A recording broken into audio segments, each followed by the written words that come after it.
First point ఎక్కడ బయటకు వచ్చింది, ఎక్కడ లీక్ అయింది, ఇవన్నీ మేము రేపొద్దున క్రాస్ ఎగ్జామినేషన్ అడుగుతాం.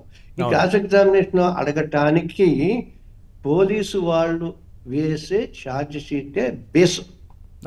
వాళ్ళ కేసు ఉందంటే కదా దాని మీద. ఎగ్జాక్ట్లీ. మీకు అర్థమైందా? ఒక 30 మంది విట్నెస్ ఉన్నారు, ఒక 30 మంది విట్నెస్ ఉంటే వాళ్ళు ఎగ్జామిన్ చేయాలి. మేమే 300 మంది ఉన్నాం అనుకుని 20 మంది ఉన్నాం మేము అనుకోవటం ఎందుకుని? Let them prove it.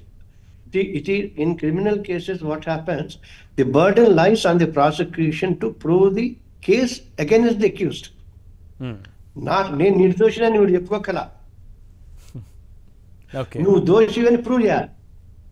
నీ ప్రూఫ్ కరెక్ట్ కాదని మేము చేస్తే సరిపోతే. సో అందుకోసమే ఇప్పుడు వీళ్ళందరూ ఏంటంటే నేను ఇంకోటి ఇప్పుడు చెప్తాను అనుకున్నాం. చిన్నపిల్లలు ఆంధ్రప్రదేశ్ సినీ ప్రేక్షక వినియోగదారుల సంఘం అని ఒక 25 ఏళ్ల క్రితం నా మిత్రుడు జిఎల్ నరసింహారావు అని అడ్వకేట్ పెట్టాడండి.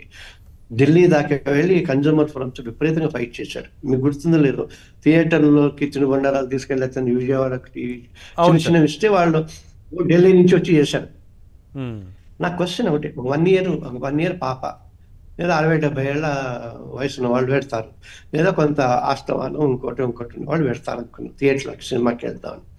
పెడితే వాళ్ళకి అడప కొంచెం వేయటం మంచినీళ్ళు లేదా వేడి నీళ్ళు, ముసలి వాళ్ళు అయితే వాళ్ళు సపరేట్గా తయారు చేసుకున్న ఒక జాంకాయో పండో ఫలం తీసుకెళ్దాం అనుకోండి, తీసుకువెళ్ళనివ్వట్లేదు ఇప్పుడు ఎక్కువ కాదు అసలు వెళ్ళని, ఇట్లా అదే కదా గొడవ పెద్దగా. బయటకు వచ్చిన తర్వాత పాప్కార్న్ వగేరా వగేరా వగేరా మీరు ఆలోచిస్తున్నారు. అదే సార్, మీకు కావాల్సింది ఏంటి? ఒక ఐమాక్స్ మల్టీప్లెక్స్ పెట్టి గేమింగ్ జోను, ఆ జోను, ఫుడ్, కేఎఫ్సి, బిర్యానీలు అవి కావాలా? మీరు అద్భుతంగా క్రియేటివిటీతో తీసిన సినిమాని చూసి అది 100 రోజులు, 200, 400 రోజులు ఆడటం కావాలా? ఇప్పుడు ఏమైపోయారు? ఇప్పుడు మీ పరిస్థితి ఏమైపోయింది? మీ గౌరవం ఏమైపోయింది?